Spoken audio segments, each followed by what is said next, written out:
Bapak Ibu, sahabat inspirasi, Shalom. Saya Yakob. Sebelum kita mulai merenungkan firman Tuhan hari ini, mari kita berdoa terlebih dahulu.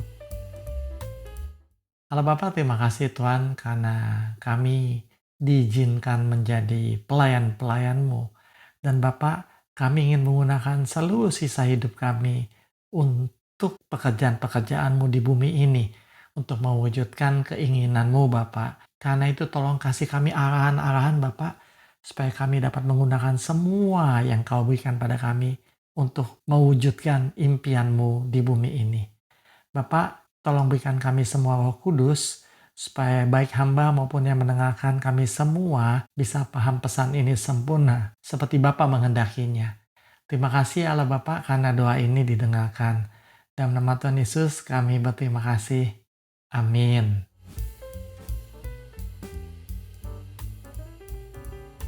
Bapak Ibu, ada satu ayat yang menarik sekali di Amsal 20 ayat 12. Telinga yang mendengar dan mata yang melihat, kedua-duanya dibuat oleh Tuhan.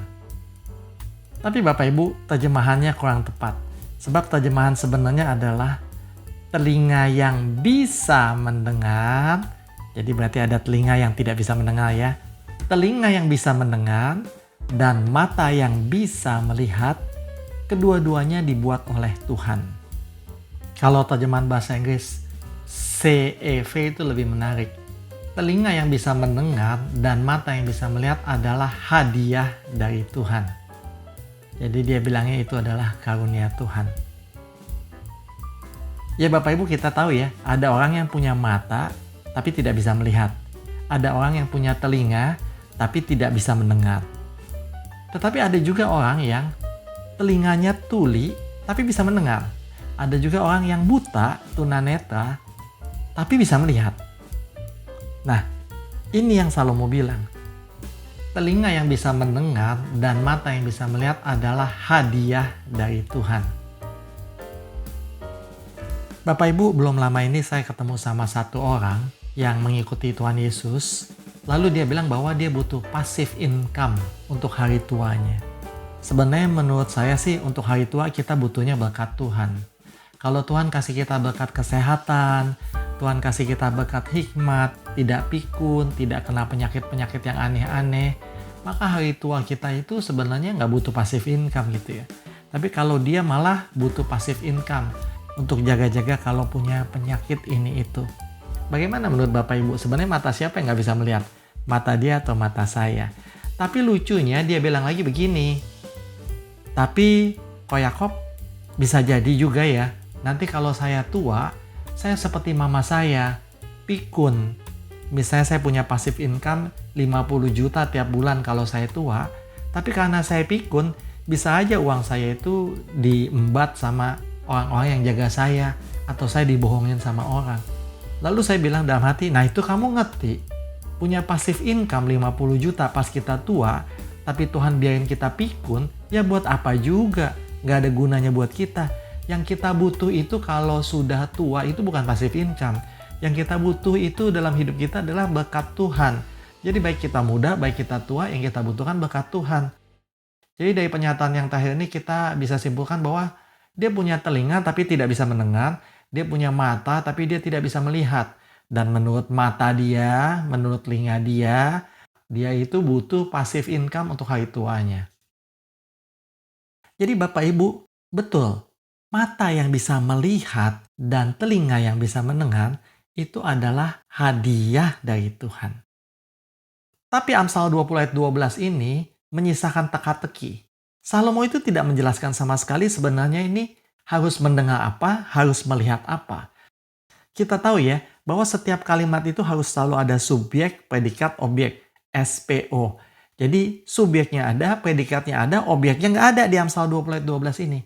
Telinga yang bisa mendengar, itu kan subjek dan predikat. Telinga subjeknya, mendengar predikatnya. Tapi objeknya apa? Tidak ada. Kalau dia tambahkan objeknya maka kita jadi jelas nih. Telinga yang bisa mendengar suara Tuhan, misalnya begitu. Kita jadi ngerti nih maksudnya apa. Tetapi Salomo tidak menambahkan objek apapun. Lihat sekali lagi ayatnya Bapak Ibu. Telinga yang bisa mendengar apa yo? Kita nggak tahu. Mata yang bisa melihat, melihat apa yo? Kita nggak tahu. Kedua-duanya adalah hadiah dari Tuhan. Jadi Bapak Ibu, ini teka-teki Amsal 20 ayat 12. Mendengar apa, melihat apa. Saya juga bingung sebenarnya jawabannya. Waktu saya tanya sama Tuhan, Tuhan bilang kamu baca dulu lanjutannya. Jadi Bapak Ibu kita akan baca Amsal 20 ayat 12 dan 13 sekarang. Telinga yang bisa mendengar dan mata yang bisa melihat, kedua-duanya adalah hadiah dari Tuhan. Janganlah menyukai tidur, supaya engkau tidak jatuh miskin. Bukalah matamu, dan engkau akan makan sampai kenyang. Jadi, kita itu tidak boleh menyukai tidur. Tidur itu apa sih? Tidur itu menutup mata, menutup telinga. Jadi janganlah kita menyukai tutup mata, tutup telinga. Karena kata Salomo, kalau kamu suka tutup mata, suka tutup telinga, sengaja tidak mau lihat, sengaja tidak mau dengar, maka engkau akan jatuh miskin. Salomo bilang, bukalah matamu dan engkau akan makan sampai kenyang. Lucu nih, jadi kalau kita buka mata, kita akan kenyang. Nah Bapak Ibu sekali lagi, Salomo tidak menjelaskan. Bukalah mata untuk lihat apa. Ini kalimat juga nggak ada objeknya. Nah, Bapak Ibu, saya tanya Tuhan, saya udah baca nih loh, Amsal 20 ayat 12 dan 13. Tapi saya tetap nggak ngerti objeknya apa yang dimaksud Salomo. Lalu Tuhan bilang, coba kamu belajar tentang satu kasus tidur yang ada di Markus 4. Bapak Ibu, mari kita lihat Markus 4. Saya akan bacakan secara parafras, yaitu secara bahasa sehari-hari supaya kita lebih mudah mengerti. Waktu Yesus mengajar di tepi Danau Galilea, banyak orang berkumpul mengelilingi dia. Karena itu, Yesus naik ke atas perahu yang sedang berlabuh dan duduk di situ. Sedangkan orang banyak tetap berdiri di pinggir danau. Lalu Yesus mengajar banyak hal kepada mereka dengan berbagai perumpamaan, seperti yang berikut ini. Ada satu orang penabur. Lalu ceritanya kita tahu ya, dia menabur di atas tanah berbatu, lalu dia dimakan burung bibitnya. Dia menabur di tanah tipis, lalu bibit itu tidak bisa berakar. Waktu kena matahari terik, bibit itu mati. Kemudian ada benih yang ditabur di semak duri. Benih itu tumbuh tapi mati karena terhimpit oleh semak duri. Lalu ada benih yang disebar di tanah subur dan berbuah 30 kali lipat, 60 kali lipat, atau 100 kali lipat. Nah, setelah menceritakan perumpamaan itu, lalu Yesus berkata, jangan sampai ajaranku tadi masuk telinga kanan, keluar telinga kiri. Renungkanlah itu. Nah, sampai di sini kita ngerti maksudnya telinga itu harus mendengar apa. Telinga itu harus mendengar ajaran-ajaran Tuhan Yesus. Lalu buat apa kita dengar ajaran Tuhan Yesus? Kita diminta oleh Tuhan Yesus untuk merenungkannya. Jangan cuman mendengar saja, tapi kita harus merenungkannya. Mari saya lanjutkan Markus 4 ini. Lalu waktu Yesus sendirian, ke-12 muridnya dan beberapa orang lain yang mendengar perumpamaan itu datang kepadanya. Guru, kami belum mengerti arti perumpamaan tadi. Lalu Yesus berkata kepada mereka, dulu manusia tidak diizinkan mengerti ajaran tentang kerajaan Allah. Tetapi sekarang kalian diberi izin untuk mengerti hal-hal yang rahasia itu. Untuk yang lain, aku selalu mengajarkannya dalam bentuk perumpamaan, supaya terjadilah sesuai perkataan Allah yang ditulis oleh para nabi, yaitu, meskipun bangsa ini terus-menerus melihat keajaiban, hati-hati Bapak Ibu, meskipun bangsa ini terus-menerus melihat keajaiban, mereka tidak menyadari apa yang terjadi. Dan meskipun mereka terus-menerus diajar, mereka tidak mengerti. Agar mereka tidak bertobat dan tidak kembali kepadaku, supaya aku tidak perlu mengampuni dosa-dosa mereka. Jadi Bapak Ibu, dari perkataan Tuhan Yesus di Markus 4 ini, kita mengerti bahwa mata kita itu harus terus-menerus melihat keajaiban kerajaan Allah. Dan telinga kita itu harus terus-menerus diajar tentang kerajaan Allah. Jadi itu gunanya mata kita, itu gunanya telinga kita. Andai kata mata kita bisa melihat keajaiban-keajaiban kerajaan Allah, maka itu adalah hadiah dari Tuhan, kata Salomo. Andai kata telinga kita bisa mendengar pengajaran-pengajaran tentang kerajaan Allah, maka itu adalah hadiah dari Tuhan, kata Salomo. Jadi kita mulai mengerti apa maksudnya Salomo, mata yang bisa melihat, telinga yang bisa mendengar. Kedua-duanya adalah hadiah dari Tuhan. Kemudian Tuhan Yesus menambahkan lagi di Markus 4. Orang tidak mungkin menyalakan pelita lalu menaruhnya di bawah tempayan atau di kolong tempat tidur. Pelita selalu ditaruh di tempat yang tinggi supaya bisa menerangi seisi rumah. Begitu juga dengan semua ajaran yang aku sampaikan dengan perumpamaan kepada orang banyak. Sekarang kamu tuh belum paham. Sekarang artinya dirahasiakan. Tetapi nanti semua artinya akan terbuka. Yang sekarang tidak jelas, nanti akan menjadi jelas. Lalu Yesus mengingatkan mereka sekali lagi. Jangan sampai ajaranku tadi masuk telinga kanan, keluar telinga kiri. Renungkanlah itu. Jadi apa yang kita dengar tentang kerajaan Allah itu, apa yang kita lihat tentang keajaiban Allah itu, belum tentu kita ngerti sekarang. Tapi satu ketika kita akan mengerti. Lalu Yesus melanjutkan lagi. Renungkanlah semuanya itu, agar kamu bisa mengerti semua ajaranku. Karena bila kamu berusaha mengerti ajaranku, Allah Bapa juga akan menambahkan kemampuan untuk memahaminya kepadamu. Bahkan dia akan menambahkan lebih banyak hikmat lagi kepadamu kalau kamu berusaha mengerti ajaranku. Jadi bagi orang yang merenungkan dan sudah memahami ajaranku, Allah Bapa akan menambahkan kepadanya lagi kemampuan untuk mengerti lebih banyak lagi. Tetapi bagi orang yang tidak berusaha mengingat dan mengerti ajaranku, Allah akan mengambil kemampuan untuk mengerti itu darinya. Jadi Bapak Ibu, waktu kita melihat keajaiban kerajaan Allah, waktu kita mendengar ajaran-ajaran Tuhan Yesus tentang kerajaan Allah, kita belum tentu paham. Tapi Tuhan Yesus bilang berusahalah untuk mengerti. Karena kalau kamu berusaha untuk mengerti, maka Allah Bapa akan menambahkan kemampuan untuk mengerti. Bahkan dia akan menambahkan lebih banyak hikmat lagi. Bapak Ibu, janji ini harus kita pegang. Jadi waktu baca Alkitab nggak ngerti, Bapak Ibu tidak perlu khawatir. Kita baca aja walau kita nggak mengerti. Lalu kita stop, kita berusaha memikirkannya, merenungkannya. Kenapa ya? Kok ngomongnya begini Nabi Yesaya? Kenapa ya? Kok Nabi Hosea hidupnya seperti ini? Kita renungkan. Nanti Allah Bapa akan membuat kita memahami semuanya. Jangan khawatir, kita mesti pegang janji ini. Jadi waktu baca Alkitab nggak ngerti, Bapak Ibu tidak perlu khawatir. Karena ada janji ini. Selanjutnya Tuhan Yesus memberi perumpamaan lain kepada mereka. Kerajaan Allah adalah seperti seorang petani yang menabur benih gandum di ladang. Sesudah menabur dia pergi lalu hidup seperti biasa. Malam hari dia tidur dan siang hari dia beraktivitas tanpa memikirkan benih itu.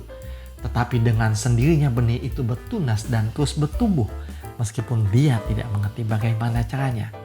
Tanpa bantuan petani itu, benih gandum yang sudah ditabur di tanah itu akan tumbuh dengan sendirinya dan memberikan hasil. Pertama muncul tunas, lalu menjadi tangkai yang kecil seperti rumput, kemudian tangkai itu membesar, mengeluarkan bulir-bulir gandum, dan akhirnya penuh dengan biji. Ketika biji-bijinya masak, barulah petani itu datang dan menyabit gandumnya, sebab musim panen sudah tiba. Jadi Tuhan Yesus bilang, kerajaan Allah yang diajarkan itu seperti benih. Ditaburkan kita terima aja. Nanti Allah Bapa akan memberi pertumbuhan. Sehingga nanti benih yang tadinya kecil itu akan menjadi panenan yang besar. Bapak Ibu, kita lihat ya sekarang ya. Kerajaan Allah itu mulainya kecil, tapi kemudian tumbuh menjadi besar. Kerajaan itu tadinya misterius, lalu lama-lama bisa dipahami. Indah sekali. Lalu Tuhan Yesus menambahkan lagi, supaya lebih jelas aku tambahkan perumpamaan lagi untuk menggambarkan kerajaan Allah. Kerajaan Allah itu ibarat biji sesawi. Biarpun biji itu terkecil di dunia, tetapi waktu ditanam, biji itu akan menjadi tumbuhan yang paling besar di kebun. Tumbuhan itu akan mengeluarkan cabang-cabang besar, sehingga burung-burung bisa berlindung di situ. Jadi Bapak Ibu, kita tahu kerajaan Allah itu benih yang kecil. Tapi begitu dia ditanam, kita renungkan biar tertanam dalam sekali. Tanpa diapa-apain, benih itu akan tumbuh, menghasilkan panenan yang besar. Burung-burung semuanya bisa datang berlindung. Lalu kita lanjutin Markus 4 ini. Yesus memakai banyak perumpamaan seperti itu untuk mengajar mereka. Dan mereka memahaminya sejauh mereka dapat mengerti. Dia selalu memakai perumpamaan untuk mengajar orang banyak. Tetapi waktu Yesus hanya bersama dengan murid-muridnya, dia menjelaskan arti dari setiap perumpamaan itu. Jadi kalau kita murid Tuhan Yesus, kita serius ikuti Tuhan Yesus walaupun kita nggak mengerti semua pesannya, pasti kita dijelaskan oleh Tuhan Yesus soal artinya. Lalu tibalah kasus yang aneh di Markus 4 ini. Hari itu ketika sudah mulai malam, Yesus berkata kepada murid-muridnya, "Mari kita pergi ke seberang danau." Maka mereka pun berangkat meninggalkan orang banyak dengan perahu yang tadi dipakai Yesus untuk mengajar. Beberapa perahu kecil lain juga mengikuti mereka. Tiba-tiba angin kencang dan ombak besar datang, menghantam perahu itu sehingga oleng. Air masuk ke perahu sampai hampir penuh. Perhatikan Bapak Ibu, air masuk ke perahu sampai hampir penuh. Yesus sedang tidur di bagian belakang perahu dengan kepalanya di atas bantal. Lalu murid-muridnya membangunkan dia dan berkata, "Guru, kau tidak peduli kalau kita mati tenggelam?" Lalu Yesus berdiri dan memerintahkan angin dan danau itu, "Berhenti, diam." Saat itu juga angin kencang berhenti dan danau pun menjadi tenang sekali. Kemudian Yesus berkata kepada murid-muridnya itu, "Kenapa kalian begitu takut? Sekarang jelas bahwa kalian belum percaya kepadaku." Melihat kejadian itu, mereka menjadi sangat heran dan takut. Lalu berkata satu sama lain, "Wah, orang macam apa dia ini? Bahkan angin dan danau pun taat kepadanya." Bapak Ibu, di sini Yesus marah sekali karena murid-murid itu sudah melihat keajaiban kerajaan Allah. Banyak orang disembuhkan, setan-setan diusir. Tetapi mereka tidak juga memahami. Mereka juga mendengar pengajaran-pengajaran Yesus. Dan kalau mereka merenungkannya, mereka akan tahu bahwa Yesus ini betul-betul membawa kerajaan Allah dari surga turun ke bumi. Mereka harusnya paham itu. Tetapi mereka tidak paham itu juga. Mereka takut akan angin dan danau itu. Pertanyaan kita adalah, apakah mata dan telinga kita seperti murid-murid ini? Mata kita sudah melihat keajaiban-keajaiban Tuhan. Telinga kita sudah mendengarkan ajaran-ajaran tentang kerajaan Allah. Tapi apakah kita masih takut menghadapi hidup ini? Kalau kita masih takut, berarti mata kita belum bisa melihat, telinga kita belum bisa mendengar. Nah, sampai sini Tuhan bilang masa gini, mata dan telinga manusia itu lebih sering melihat kondisi dirinya sendiri. Maka yang dia lihat itu jadinya masalah melulu. Tapi kalau mata dan telinganya itu melihat keajaiban kerajaan Allah, ajaran-ajaran tentang kerajaan Allah, maka pasti kekhawatirannya hilang. Jadi Bapak Ibu, untuk mereka yang dipenuhi kekhawatiran, dipenuhi ketakutan, ini pesan yang sangat penting sekali. Mata kita harus bisa melihat keajaiban kerajaan Allah. Telinga kita harus bisa mendengar ajaran-ajaran tentang kerajaan Allah. Kita renungkan semuanya itu. Pertama-tama gak paham, misterius. Tapi lama-lama Allah Bapa pasti menambahkan pemahaman kita. Maka kekhawatiran kita, ketakutan kita akan hilang. Nah, sampai di titik ini saya sebenarnya gak tahu mesti ngelanjutin kemana lagi perenungan ini. Lalu saya tanya Tuhan dan Tuhan bilang buka Alkitabmu. Lalu saya buka Alkitab saya secara barokah, buka Alkitab arahan Roh Kudus Allah. Jadi saya buka acak seperti ajaran biaran Katolik, yaitu Lectio Divina. Lalu Tuhan menunjukkan pada saya Mazmur 92 ayat 12. Mataku memandangi kekalahan seteruku. telingaku mendengar tentang diusirnya orang-orang jahat yang bangkit melawan aku. Jadi Bapak Ibu, Mazmur 92 tuh bilang, mata saya itu melihatศัตรูsaya itu kalah. Telinga saya itu mendengar tentang orang-orang jahat yang melawan saya itu diusir semua. Jadi ini persis seperti tadi Yesus bilang, matamu harus melihat keajaiban kerajaan Allah, bahwa musuh-musuh diusir semua. Telingamu harus mendengar ajaran-ajaran tentang kerajaan Allah, bahwa orang-orang jahat semuanya akan dibinasakan. Jadi Bapak Ibu, sekarang kita paham Amsal 20 ayat 12-13 ini. Telinga yang bisa mendengar ajaran kerajaan Allah dan mata yang bisa melihat keajaiban kerajaan Allah, kedua-duanya adalah hadiah dari Tuhan. Janganlah kamu menyukai tidur, yaitu tutup mata, tutup telinga, karena engkau akan jatuh miskin. Janganlah kamu menyukai tidur, engkau akan dipenuhi ketakutan, dan engkau akan salah ngambil keputusan. Dan Bapak Ibu tahu ya, kalau manusia itu sudah takut, dia akan melakukan segala cara untuk mengatasi ketakutannya. Pinjam online, dukun-dukun, atau memaksakan diri melakukan ini dan itu padahal tidak mampu. Maka dia akan jatuh miskin. Bapak Ibu, saya ada kenal satu bapak yang terkena penyakit kulit. Dia sudah coba beberapa dokter, nggak bisa sembuh. Lalu kemudian dia ketemu sama satu orang yang bilang, orang pintar itu bisa menyembuhkan kamu. Lalu dia pergi ke orang pintar itu. Orang pintar itu minta uang puluhan juta sampai ratusan juta.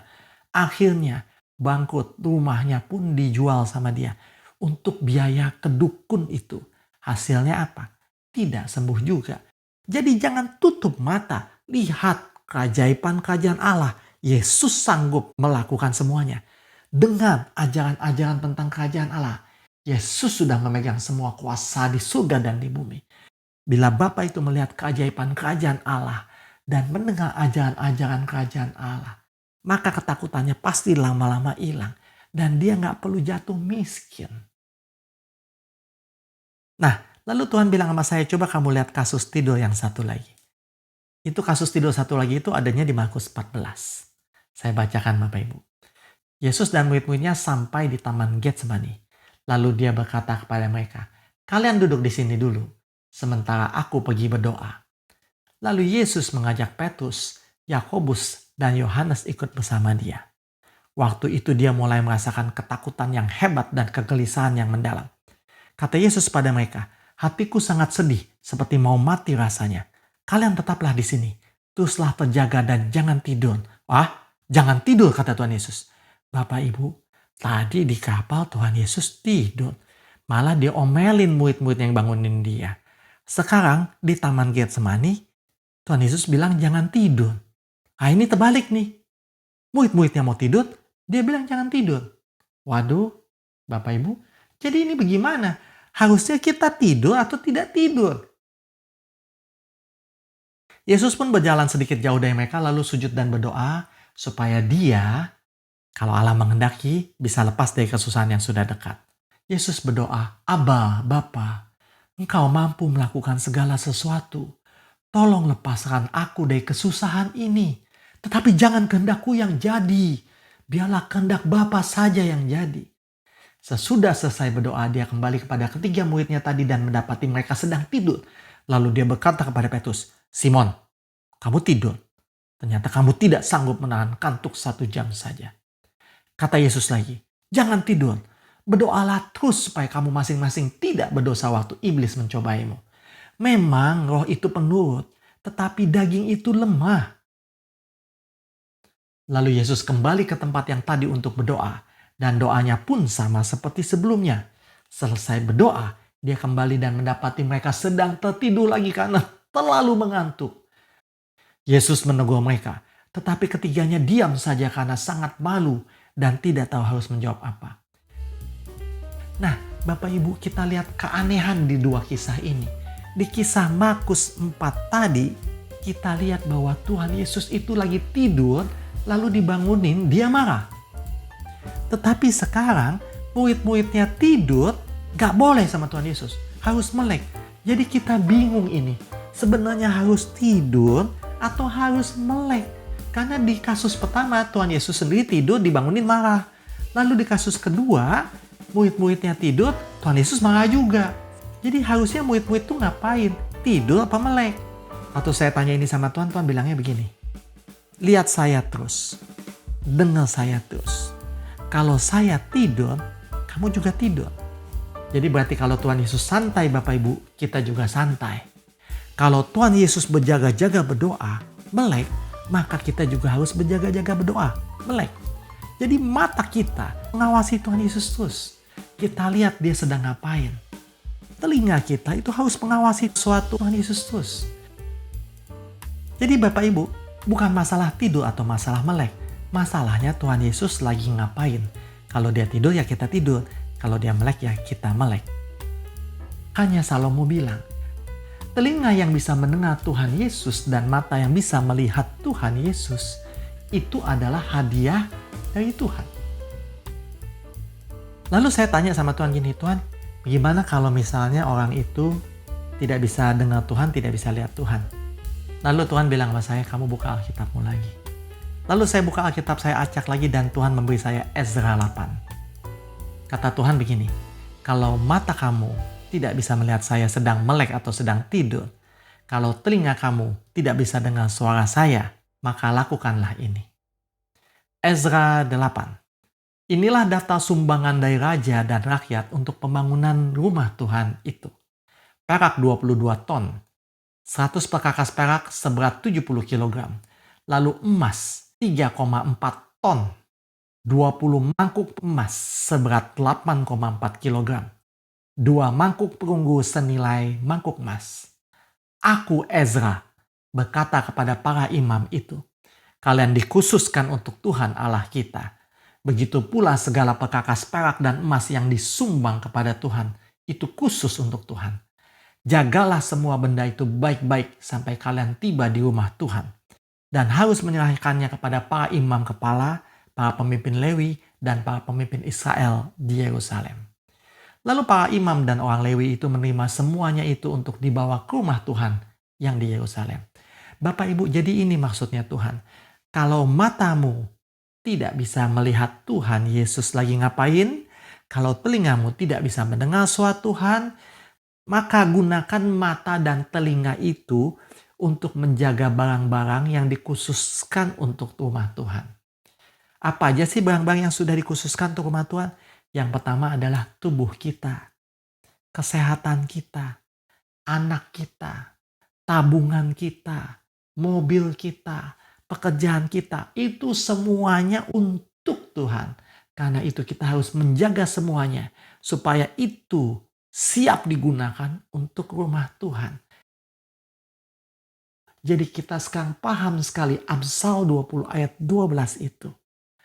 Mata yang bisa melihat keajaiban-keajaiban kerajaan Allah. Melihat Tuhan Yesus lagi ngapain. Melihat barang-barang yang dikhususkan untuk Tuhan. Itu adalah hadiah dari Tuhan. Telinga yang bisa mendengar ajaran-ajaran tentang kerajaan Allah. Telinga yang bisa mendengar suara Tuhan. Telinga yang bisa berjaga-jaga untuk melindungi barang-barang yang dikhususkan untuk Tuhan. Itu juga adalah hadiah dari Tuhan. Kita harus buka mata kita dan telinga kita supaya kita tidak jadi miskin, supaya kita bisa makan sampai kenyang dan tidak kelaparan lagi. Mari kita fokuskan mata kita dan telinga kita pada kerajaan Allah yang sedang membesar di bumi ini. Mari kita minta sama Tuhan supaya mata kita bisa melihat Tuhan Yesus lagi ngapain. Lalu kita bisa menirunya supaya telinga kita bisa mendengar suara Tuhan dan kita bisa melaksanakan semua kehendak Tuhan itu. Mari kita minta supaya mata kita bisa mengawasi barang-barang yang dikhususkan bagi Tuhan itu. Sehingga barang-barang itu tidak bercacat, tidak ada yang hilang. Telinga kita bisa membantu kita menjaga barang-barang khusus itu. Sehingga barang-barang itu tidak cacat, tidak ada yang hilang. sehingga nanti kita akan diberi upah yang besar sekali. Kita tidak akan miskin, kemudian juga kita akan makan sampai kenyang. Amin.